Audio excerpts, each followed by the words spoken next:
Hello, our viewers. Previously on our discussion, we have tried to revise the main points concerning on oscillations and waves. We have tried to define the main terms like cycle, period, frequency, amplitude, simple harmonic motion, damping oscillation, and so on. And today we'll try to discuss about waves optics. What do you mean by wave optics? First, we'll try to see the term wave optics. Wave optics is a branch of physics which mainly concerns the study of nature of light. Actually, there are different theories concerning on the nature of light. Since the era of Greek philosophers, light is considered to be particles. Sometimes they are considered to be only have a wave nature. So among the different theories proposed on the nature of light, the common are wave theory and corpuscular theory, as well as the quantum or the modern physicists theory, known to be the quantum theory. So according to wave theorists, they consider the nature of light as a wave nature only. Corpuscular theory tries to propose that the nature of light appears due to the particle nature, whereas the quantum theory finalized that it has both wave and particle dual nature. That's what it says. So wave theory was first proposed by Christian Huygens, and he tries to explain all the four properties of waves like reflection, refraction, diffraction, and interference using a wave nature, or it is explained due to that it is a wave nature. Whereas corpuscular theory tries to explain mainly the reflection and refraction of light due that it has a particle nature. So we'll try to see these one by one. First, to understand the concept of these theories, first we should have to know the main terms under these units. Here we have wavefront and ray diagram. These are important terms. What do you mean by wavefront? First, let's try to see what do you mean by wavefronts. Wavefronts are a set of points or a locus of points of having the same phase. Suppose here you have a wave. It might be a spherical wave, or there might be a planar wave. Suppose that it is a water ripple, so that there will be a series of concentric circles, so that some will be rising up. For example, if you try to see the section view of a water ripple, there will be higher and downward, upward and downward.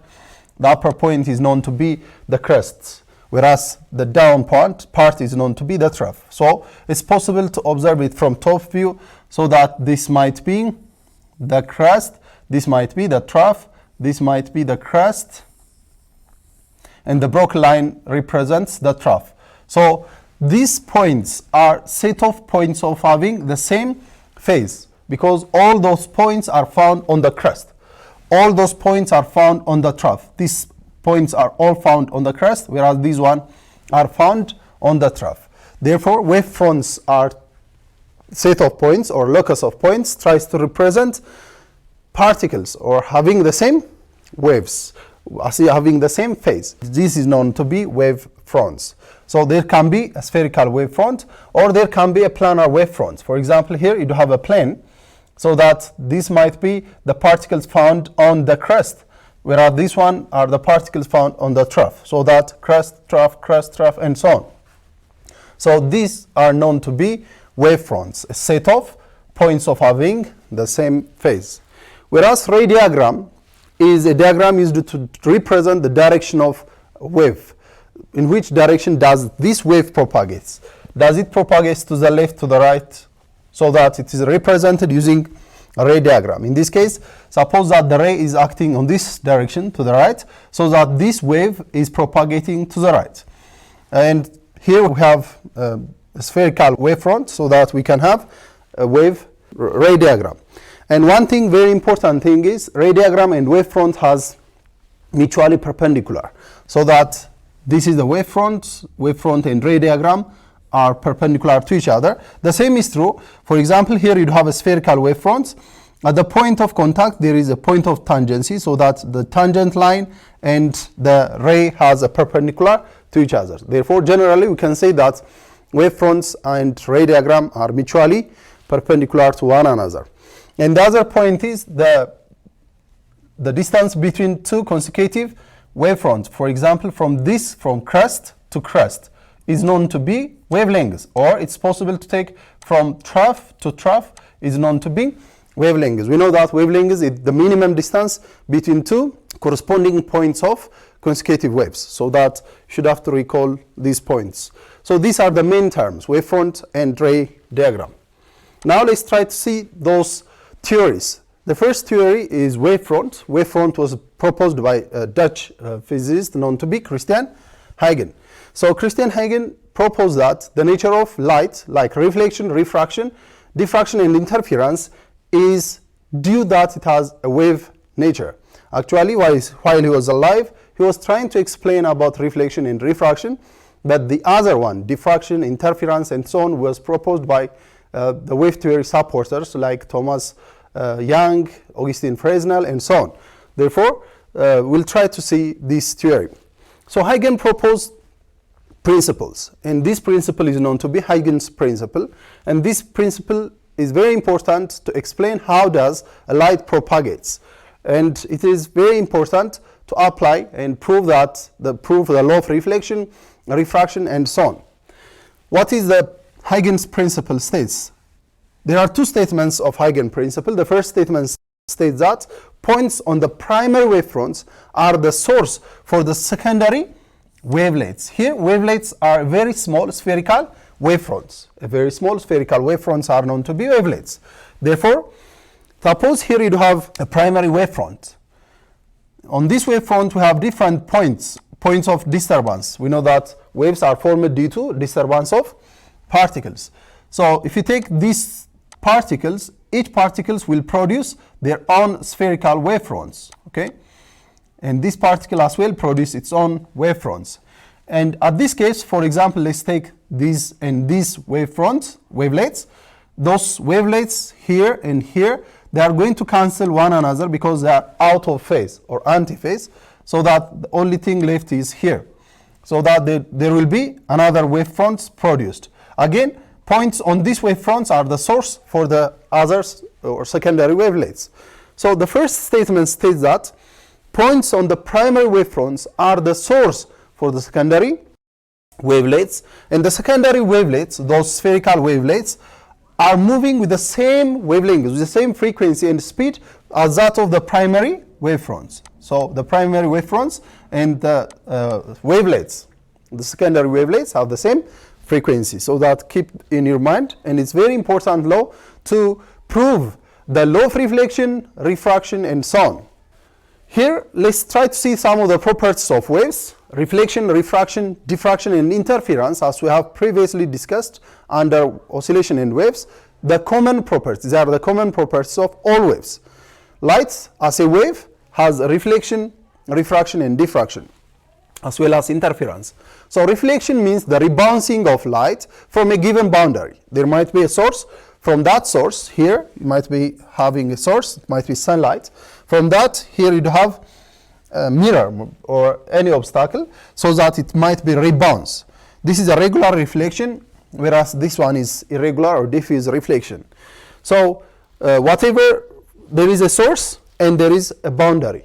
The light which is reflected, which is rebounded from the boundary, is known to be reflected wave. So light can be rebounds back, so this is known to be a reflection. It's a well-known nature of light. Now, we are going to apply Huygens principle to prove the law of reflection. The law of reflection states that if you take one of the light, for example, from among the incident rays are rays from a source, whereas reflected rays are rays from a reflected surface. Therefore, if you take incident ray and reflected ray, there is a law. Incident ray, reflected ray and normal line are coplanar, and the other law says that the angle of reflection and angle of incidence and angle of reflection are equal. This is what the law of reflection says that. And it's possible to apply Huygens principle to prove reflection.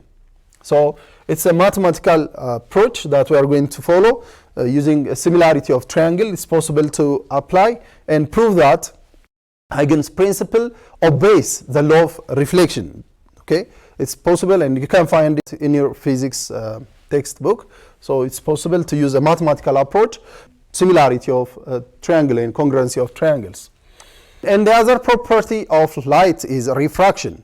Refraction is the bending of light as it travels from one medium to the other medium due to the change of speed.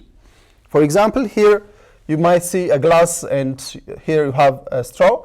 The straw seems to be broken due to that the light itself, the information teller to our eyes is light. So the light is bending and it tells us that it seems that the straw is as well bends. Therefore, this property of light is known to be refraction. So light refracts or bends as it propagates from one medium to the other medium due to the change of speed or due to the change of speed of light. And in this case, for example, let's take two medium, here air and glass. Glass is more denser than air. So as light propagates in air, it will have a rectilinear or straight motion. If there is no glass, actually the light is going to have its own straight motion. But suddenly it faces glass, more denser particle, so that the light is bending towards the normal line. Here you have a line which is perpendicular to the surface. So as light propagates, if it is a uniform medium, it will propagate straightly or rectilinear motion. But now there is a denser medium. As it faces a denser medium, it bends towards the normal line. Or if you reverse in the other direction, for example, if it is moving in the glass, then in air, then it will bend away from the normal line. If it's moved from the less denser medium to denser medium, it bends towards the normal line.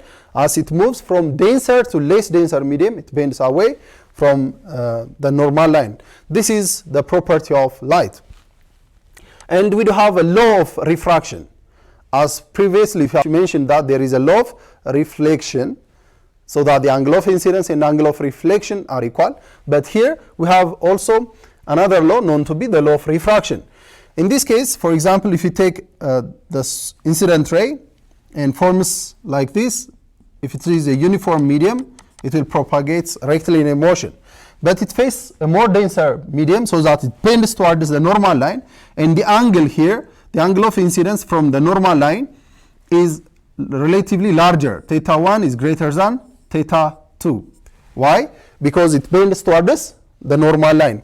So the law of refraction states that sine theta 1 over sine theta 2 is equals to the speed of light as it propagates in medium 1 and the speed of light as it propagates in medium 2, the ratio of their speed. And one thing, very important thing is, for the same time interval, as the light propagates in different medium, the frequency remains constant. For example, here if there are 4 waves within a second, then again when it propagates in this medium, there will be 4 waves within a second, so that the frequency remains the same despite the change of velocity. The velocity in medium 1 and the velocity in medium 2 might be changed, but the frequency remains constant. We know that velocity generally can be given as, or speed of waves can be given as, lambda times frequency. If the velocity changes and if the frequency remains constant, the wavelength also changes. So as medium changes, the velocity or the speed of the light and the wavelength changes, but the frequency remains constant. Therefore, keeping this in your mind, V1 can be given as lambda 1 times F1. V2 can be given as lambda 2 times F2. In this case, frequency 1 and frequency 2 remains constant, even though there is a change of medium. So keep this in your mind. It's possible to have V1 over V2. Instead of V1 over V2, lambda 1, frequency 1 over lambda 2, frequency 2. Frequency 1 and frequency 2 can be cancelled out because they are equal. Therefore, it's also possible to represent the law of refraction using lambda 1 over lambda 2. As well, it's possible to use refractive index. Refractive index is a correlation factor, and it is tried to correlate the speed of light in vacuum over the speed of light in a given medium, so that it's given to be C over V, where C is the speed of light in vacuum, and it's 3 times 10 to the power of 8 meter per second. And V is the speed of light in a given medium. It might be water, it might be glass, or any other medium, so that refractive index is always greater than 1, because the fastest thing, or the speed of light is faster in vacuum, and it is the fastest thing in the universe so far. So it's possible to use refractive index instead of using velocity and wavelengths for the law of refraction. Sine theta 1 over sine theta 2 can be given as V1 over V2. So if you use refractive index can be given as C over V1 for medium 1, and refractive index of 2 can be given as C over V2. This is known to be Snell's law. And it's possible to apply Huygens principle to prove the law of refraction. Okay, it's possible to prove the law of refraction using Huygens principle. And again, we should have to follow mathematical approach and similarity of triangles to prove the law of refraction. You can find it on your textbooks deeply, so you can see that. And now let's try to see the other law, which is known to be corpuscular theory. Corpuscular theory was proposed by Sir Isaac Newton, and it states that nature of light, like reflection and refraction and so on, can be explained due to that it has a particle nature, and it states that light is made up of a very tiny particle known as corpuscles. Tiny particle, it means in Greeks, corpuscle means tiny particle. So that those particles are the one which enables light to have reflection, refraction, and so on. Therefore, he tries to explain reflection as there is a repulsive force between those particles, the particles of the light known to be corpuscles, and here you have a reflective medium. It might be glass, so that the particle of the glass and the corpuscles has a repulsive force. We know that Sir Isaac Newton is somehow related with force, so that he tries to explain the reflection of light as a repulsive force between the particles of light, corpuscles, and the reflective medium. The other thing is different colors formed on our retina appears due to that corpuscles have different size. So different light from sunlight appears different colors. Those colors are due to the difference in size of the corpuscles. This is how he reflects, or this is how he replies. And refraction is due to the downward accelerating force. This is what he proposed. There is a downward accelerating force, so that those particles, the corpuscles, are moving more faster in a denser medium. This is what he says. But unfortunately, this theory is failed, because that light is moving less faster in a denser medium. It's not moving more faster in a denser medium. This was later explained by Augustin Fresnel, Jean Foucault, and Thomas Young as well. Tries to answer the question of corpuscular theory, and this theory is actually a failed theory, so that you can see this. And now let's try to see the other properties of light. So far we have tried to see reflection and refraction. There is also diffraction and interference. Diffraction means the scattering of light as it faces obstacle, or the bending of light as it faces obstacle around the edge.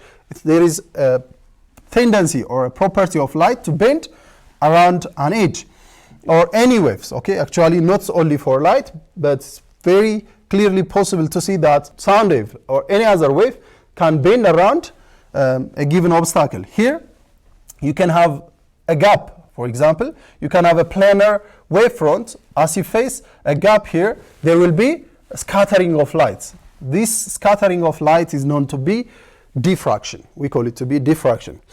And diffraction is more visible for larger wavelengths. Even though the gap is larger, it's possible to observe that. But for waves like sunlight has a very short wavelengths. For a very shorter wavelengths, the gap should be very, very small, so that we can observe the diffraction nature. The gap should be very, very small. And the other property is known to be interference. Interference means the superposition or the addition of two or more waves. In this case, we are going to see the summation of two waves. And to observe the interference nature of light, we'll use slits. Slits are a very gap or hollows, okay? Very small holes like this, so that it's possible to have a source and pass from these two slits and form an interference pattern.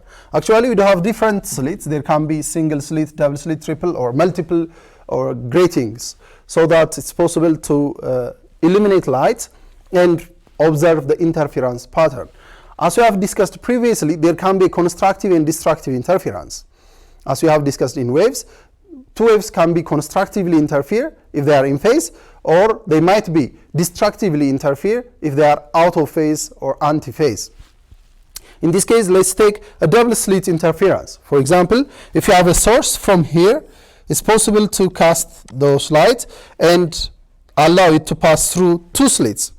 And those slits will diffract, so that there is a diffraction nature of light. It will diffract here and here. And from this slit as well, it will diffract here and here. So that the light waves that are found here, around here, are going to be merged one another constructively and destructively, and there will be an observation of a series of light patches. There will be a brighter, darker, brighter, and darker, a series of light patches, and these light patches or bands of lights are known to be fringes. We call them to be fringes. So the superposition of light beams will result a bright and dark light bands or parts known to be fringes. Dark fringes are known to be minima, also call them to be minima, whereas the bright fringes are known to be the maxima. The darker fringes are the result of destructive interference, whereas the brighter one are the result of constructive interference. In this case, from slit 1, there will be a wave like this, and from slit 2, there will be a wave like this. As they join here or superposed here, since they are in phase to one another, they will form a brighter spot, so that maxima is produced. And in this case, there might be a wave which is appearing from slit 1 and slit 2 are cancelling one another. They might be anti-phase, so that they will form a darker spot. This darker spot is known to be minima. We call them to be minima. And there will be a central maxima. Then on the two sides, there will be a darker part known to be minima. So the central maxima, the first order minima, the first order maxima, and so on. These are formed due to constructive, destructive, constructive, and so on. Okay, this is what we call the interference nature of light. Actually, those nature appears due to the combination or the interference of two waves, and they will form a path difference and a phase difference. Actually, path difference means the difference of two waves in wavelengths, whereas phase difference means the difference of the two waves measured in degree or radian. This is known to be phase difference and path difference. It's possible to correlate phase difference and path difference using this mathematical approach. This is what the path difference says. The path difference is equal to the phase difference in angle or in radian, times lambda over 2 pi. It's possible to convert one into the other. Path difference to phase difference to path difference can be mathematically expressed using this. As we mentioned here, the wave propagating from slit 1 and slit 2. Here slit 1 and slit 2.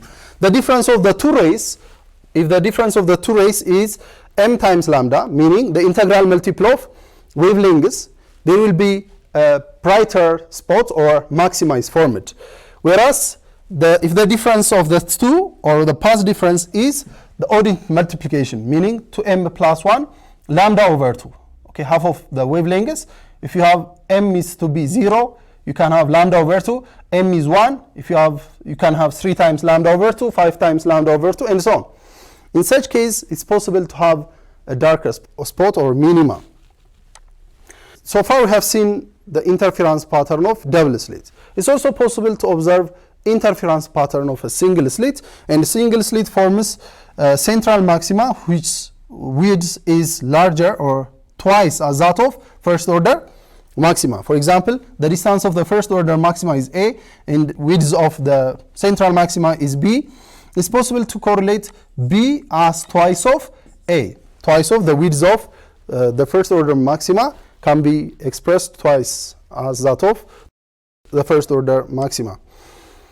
And now let's try to see about the mathematical approach which was explained by Thomas Young and tries to find a relation between the wavelengths, slit gap, and the screen distance, and so on. So this is a very important law. Mathematically, it was very fundamental to prove that light has a wave nature. So the series of dark and bright spots found here can be mathematically expressed using this mathematical approach. Okay, so it's possible to find that the light which is coming from this and reach here, we don't know this, from central maximum to any part. It might be the first order maximum, the first order minimum, second order, and so on. So the distance from the central maximum to that of any of the pattern. For example, here you might have the third order maxima.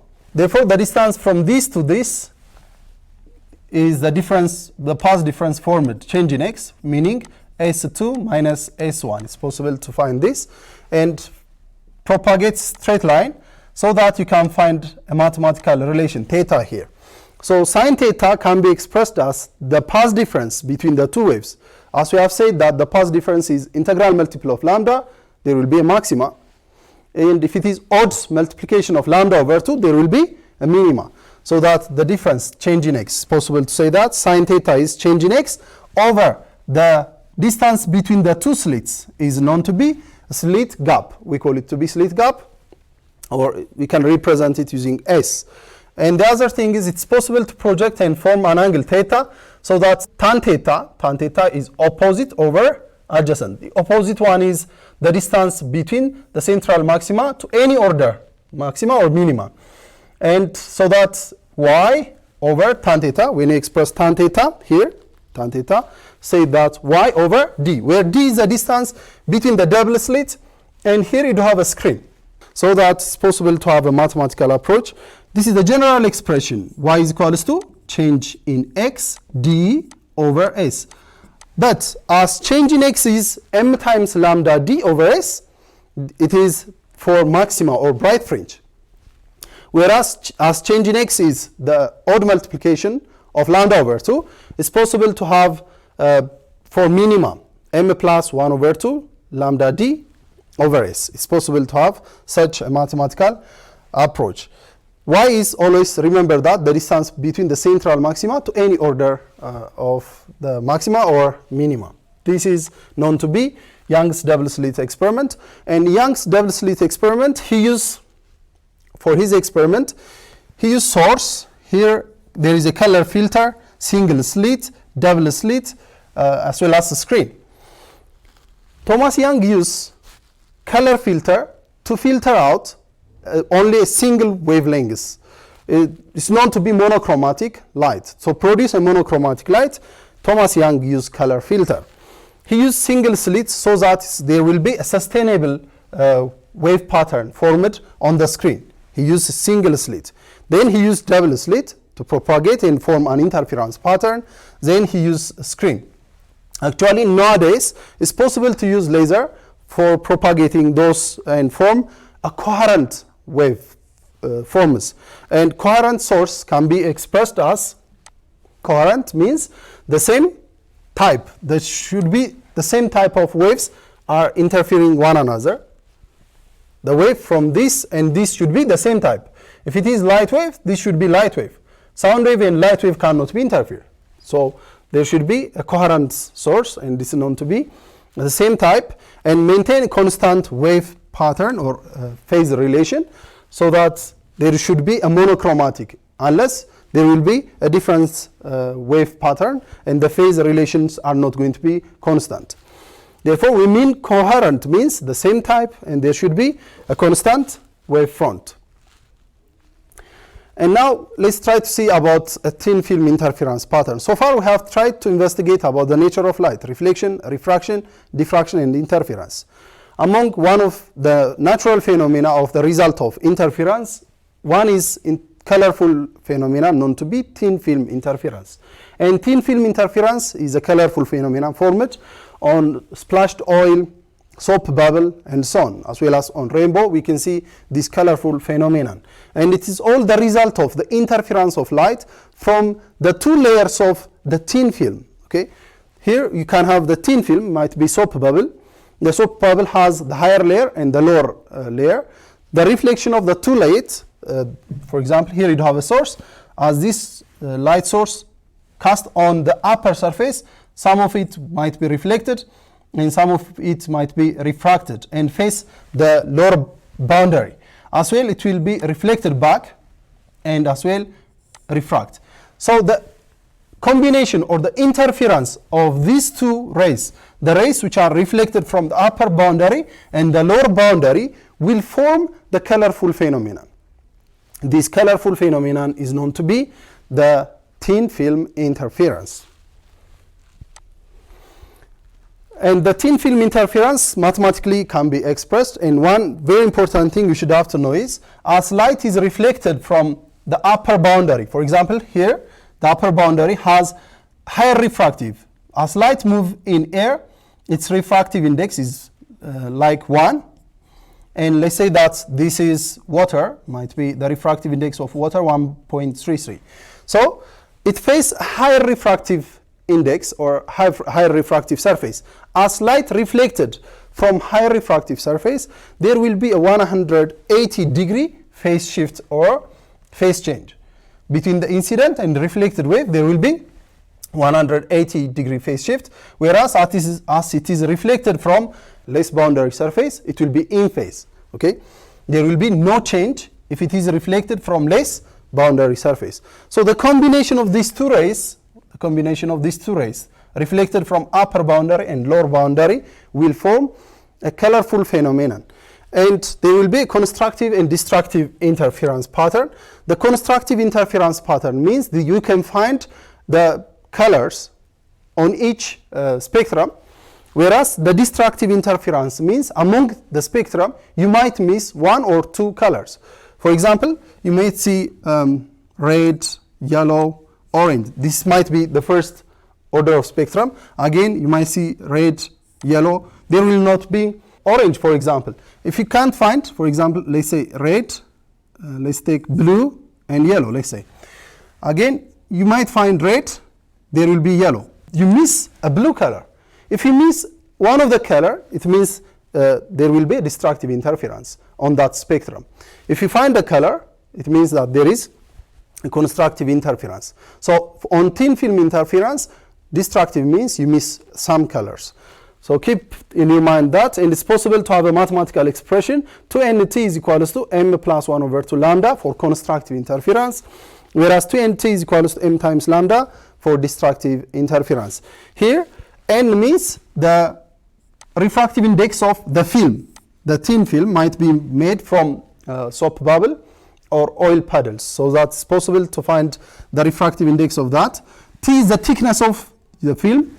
M, the order of the spectrum that you find, might be first order, second order, and so on. And lambda is the wavelengths of the light. For example, if you are trying to find red, previously we have said that blue is missed.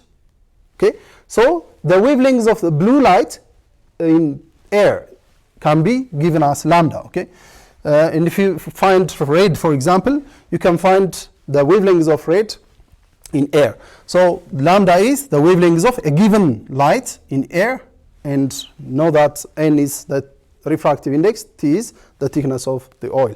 So that this is for constructive and destructive interference of thin film interference.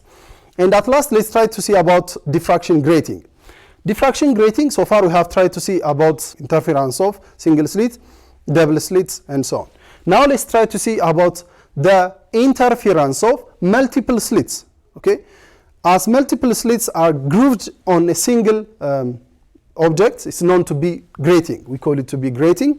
For example, here you have multiple slits, meaning within a centimeter there might be 500 or more than that number of slits or holes.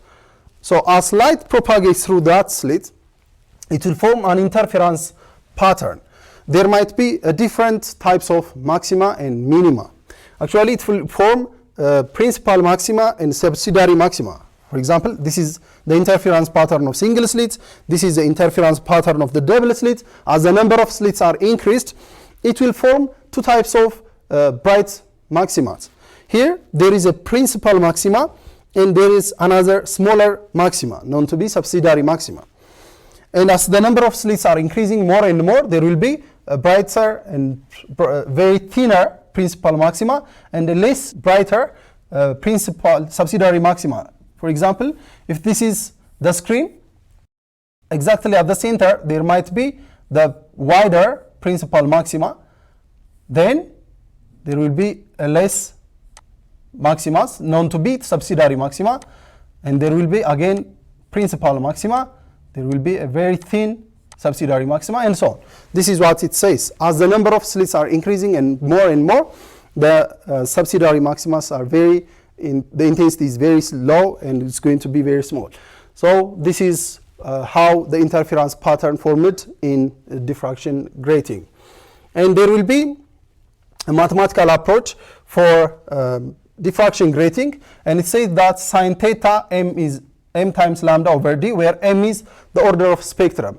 For example, here you have a device known to be the telescope. If you use a telescope or spectrometer, you are trying to observe the different colors from diffraction grating. So that exactly at the center you might see the white undivided light. So as you bend this at some angle theta, you might try to find different colors. For example, you might see here red color at this instant, so that the angle theta is possible to find, and you might find red so many times. The first order spectrum, different colors, again you might find red on the second order of spectrum, and so on. So that, keeping this in your mind, on the first order or on the second order of spectrum, if you find an angle theta, it's possible to find sine theta of the mth order, meaning the first order spectrum or the second. Let's say in this case, this is the second order spectrum, meaning before that you can find red on the first order spectrum. Again, you can find red on the second order of spectrum. There are different order of spectrum, so that the sine theta of the mth order is possible to have m times lambda times d, where lambda is the wavelength of red in this case, and d is the space between each slits on the grating. Here d is the space between each slits, and it's possible to express this in meter. And for example, if you have the grating, let's say that a grating is 1 centimeter, and on this 1 centimeter you might have thousands or hundreds of number of slits. So the distance between each slits is known to be d. Okay, it's possible to find the d. For example, let's say that per 1 centimeter, here it says, for example, let's take a grating of having 5,000 grooves or slits per centimeter. So within 1 centimeter, if you find 5,000 slits, it's possible to find d, the length of the slits over the number of the slits. So that 1 centimeter per 5,000 gives us the slit gap, or we call it to be d. So the sine theta m's order can be given as m times lambda over d. Keep this in your mind. And at last, let's try to solve this simple example. Here it says yellow light with a wavelength of 589 nanometer strikes the diffraction grating with normal incidence, meaning perpendicular. So the grating slits have 5,000, as we have said previously, per centimeter. So at what angle will you see the light?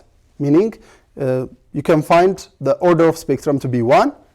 The first order of spectrum, you can see a yellow light on the spectrometer. So first it's possible to find d. We know that d is the length of the groove per number of slits, so that 1 centimeter per 5,000. And to convert it into meter, you should have to multiply it 10 raised to minus 2. So that 2 times 10 to the power of minus 6 meter is the distance between each slits. So we can find d, and m order of spectrum, the first order of spectrum.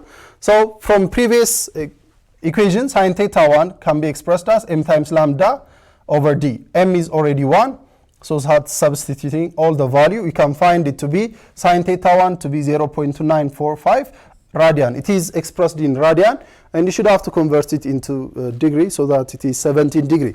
As you move your telescope or spectrometer at exactly 17 degree, you can find it the yellow color, or the first order of spectrum. So we can solve different examples, and you can proceed on. So this is all that I've got for today. Next time we'll try to see about electrostatics. So goodbye for today.